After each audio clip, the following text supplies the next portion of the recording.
5,000 सालों से जिन लोगों को समाज से दूर रखा गया, उनके सारे अधिकार छीन लिए गए, जिन पर 5,000 साल गुलामी लादी गई और जानवरों से भी अधिक बुरा बर्ताव जिन पर किया गया, आज उन लोगों को समाज में बराबरी का हक और अन्य लोगों के साथ चलने का मौका मिला, तो बाकी लोगों के पेट में दर्द क्यों हो रहा है? नमस्कार दोस्तों, आज भारत देश में अन्य समुदाय वाले आरक्षण का विरोध क्यों कर रहे हैं? 5,000 साल इस देश में ब्राह्मणों ने राज्य किया, वर्ण बनाकर लोगों को उच्च नीच बना दिया। आप सभी ये जानते होंगे कि इस देश में 4 वर्ण थे। शूद्र को ही इस ऊपर के 3 ही वर्णों ने बहुत सताया है। आज भारत में डॉक्टर अंबेडकर के कारण वर्ण मिट गए। 5,000 साल के इस षड्यंत्र को अकेले इंसान ने मिटा दिया। अपना सारा जीवन समर्पित कर सबको अधिकार और नया जीवन दिया। आरक्षण के द्वारा ही इन्हीं शूद्रों को ऊपर लाने का ये मार्ग उन्होंने दिया। तो आज अन्य समुदाय को ये क्यों खटक रहा है? उत्तर सुनिए तो जरा। उनका भारत एक लोकतांत्रिक देश है और लोकतंत्र में सबको समान अधिकार मिलने चाहिए, तो इन शूद्रों को विशेष आरक्षण क्यों? बड़े बेशर्म लोग हैं ये। 5,000 साल शूद्रों को इतना सताया है, तुमने वह कैसी तुम्हारी बराबरी कर सकेंगे? 5,000 सालों से 100% पूरा आरक्षण तुमने लिया, 100% सीटें तुमने ले ली। 5,000 साल शूद्रों को तुमने सभी चीजों से वंचित रखा। अब तुम्हारे साथ चलने के लिए उनका विशेष आरक्षण दिया गया, तो क्या हुआ? बस 70 सालों में ही तुम्हें अड़चन होने लगी। 5,000 साल जिनको दबाया गया हो, उनका कम से कम 200-300 साल तक आरक्षण मिलना चाहिए। जब वह तुम लोगों की बराबरी में आ जाएंगे तो आरक्षण अपने आप ही खत्म हो जाएगा। लेकिन नहीं, शूद्र आगे बढ़े, यह इन लोगों को नहीं चाहिए। बड़े जालिम लोग हैं ये। अरे भाई, जरा तुम लोगों को क्या तकलीफ है जो आरक्षण का विरोध करते हो, बात लोकतंत्र की करते हो और उन्हें शूद्रों को दबाने की मंशा रखते हो?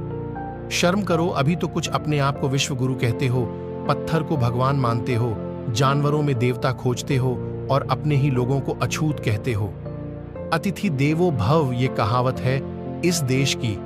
अरे भाई, अपने लोगों के साथ जानवरों से भी बदतर सलूक करते हो और बातें ऊंची करते हो।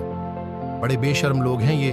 ब्राह्मणों ने बहुत चालबाजी से इस देश का विनाश किया गया और यही मूर्ख लोग खुद को देशभक्त कहते हैं। ये बड़ी हैरानी की बात मालूम होती है। आज इस देश का प्रत्येक इंसान डॉक्टर अंबेडकर के कारण आबाद है। खासकर निचला वर्ग, इस देश के ओबीसी और अन्य आरक्षणधारी खुद को अब हिंदू बता रहे हैं। अरे मूर्ख, अगर डॉक्टर अंबेडकर ना होते तो पानी के लिए तरसते तुम लोग और आज उन्हीं का विरोध करते हो। इस देश का संविधान इस देश की किस्मत है और आज कुछ लोगों को यह इसलिए नहीं चाहिए क्योंकि शूद्र उनकी बराबरी कर रहे हैं। यह बात इनको पच नहीं रही है, यही कारण है। सबसे बड़ा कारण है कि संविधान डॉक्टर अंबेडकर ने लिखा है, इसलिए संविधान नहीं चाहिए। इन लोगों को यही सच्चाई है इस देश की और आज यह लोग हिंदू राष्ट्र की बात कर रहे हैं। अरे मूर्खो, बुद्ध को मिटाने के बाद यह देश हिंदू राष्ट्र ही था। क्या हुआ? जो आया उनके तुम गुलाम हुए, सब देश लूट लिया गया। और तुम गुलाम हुए, क्या कारण था? यही धर्म तुम्हारा पगले। इस देश माधरे हालत में था, अब कुछ आगे बढ़ा है तो प्रगति कर लो।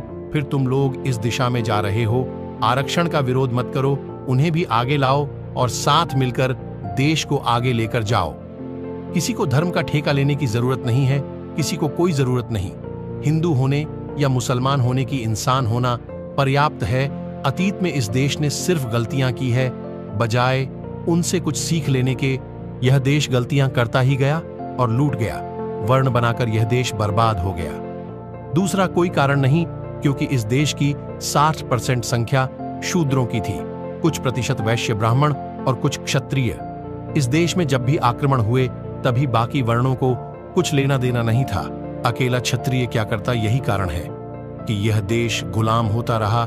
60% संख्या होते हुए भी शूद्र को क्या लेना देना था?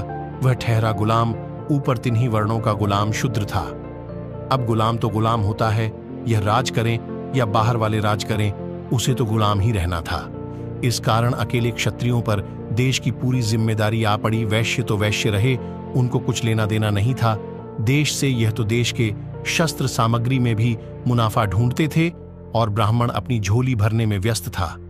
यही कारण था देश बार बार गुलाम हुआ, आज वह 60% लोग जाग उठे हैं। इतने सालों की पीड़ा से उनका मन गुलाम रहा है। अब तो उन्हें जीने दो, बहुत लूटा है तुमने उनको। अब तो उन्हें सुकून की रोटी खाने दो। कैसे लोग हैं ये जो आज भी उनको सता रहे हैं? अरे भाई, पूरा इतिहास देख लो, जरा उनका दर्द देखो, जरा फिर विरोध करो। क्यों उन लोगों को जीने के लिए आरक्षण दिया गया, ये भी सोचो। जरा बाद में विरोध करो। तुम आरक्षण मिटाना चाहते हो, पर यह तब तक नहीं मिटेगा जब तक निचला वर्ग ऊपर नहीं आ जाता। इस इंसान ने आरक्षण दिया है, तब उसके सामने पूरा देश खड़ा था। सारे लोग मिलकर भी उस इंसान को हरा नहीं सके, और आज तुम लोग उस इंसान के बने विधान को मिटाना चाहते हो। भाई, इंसानों को इंसानों जैसा जीने दो। तुम भी जियो और उन्हें भी जीने दो। आज के वीडियो में बस इतना ही। यह वीडियो उन लोगों के लिए था जो आरक्षण का विरोध करते हैं। यह वीडियो ध्यान से सुनना दोस्तों, और इस वीडियो को ज्यादा से ज्यादा शेयर करो। आपको हमारा यह वीडियो कैसा लगा कमेंट में जरूर बताना, और ऐसी ही वीडियो देखने के लिए चैनल को सब्सक्राइब जरूर करें।